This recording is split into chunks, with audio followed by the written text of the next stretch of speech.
Men and women of the Philippine National Police, magandang umaga.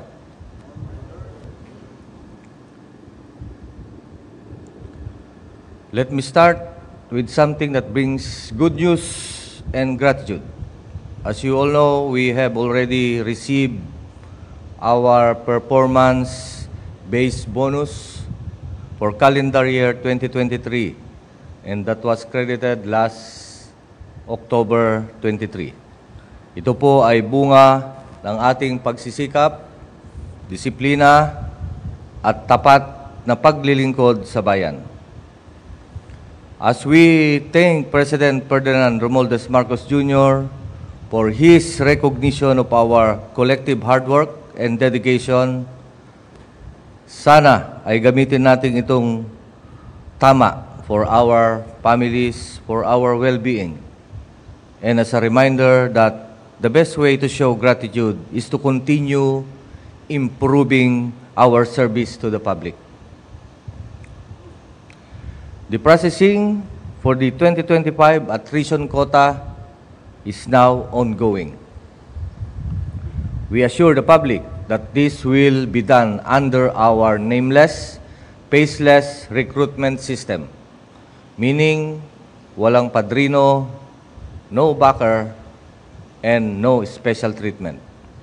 Only the most qualified, competent, and deserving applicants will wear our uniform and carry the badge of the Philippine National Police. As I always say, being a police officer is not just a profession. It's a calling to serve, protect, and sacrifice for others. To all our officers involved in the recruitment, let us maintain integrity and fairness. Let us prove that in the PNP, opportunities are earned through merit, not connections. As we start a new week, let us carry with us these reminders.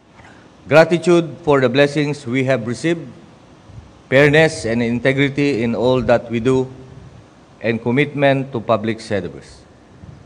Together, let's continue to build a bagong PNP para sa bagong Pilipinas. Serbisyong mabilis, tapat, at nararamdaman. Thank you very much, sir. Bantay ng katahimikan, PNP lingkod ng bayan. Kriminal aming kalaban, mamamayan paglilingkuran. Sa bayan at mamamayan, PNP ang inyong sandigan. Integridad, disiplina at kasanayan, gabay sa tungkuling alay.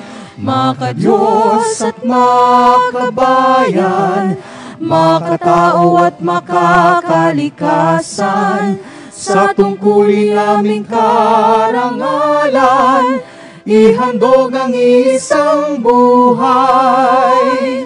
Batas ay patutupad, pantay-pantay para sa lahat. Walang mayaman o mahirap, ang dulot sa bayan ay galak. PNP, mamamayan, magtulungan, kaayusan, katatagan, ating kamtan. Kalakalan, ulan na tunay, kapayapa ay ating tagumpay. Maka-Diyos at makabayan, makatao at makakalikasan, sa tungkulin aming karangalan, ihandog ang isang buhay. Ihandog ang isang buhay.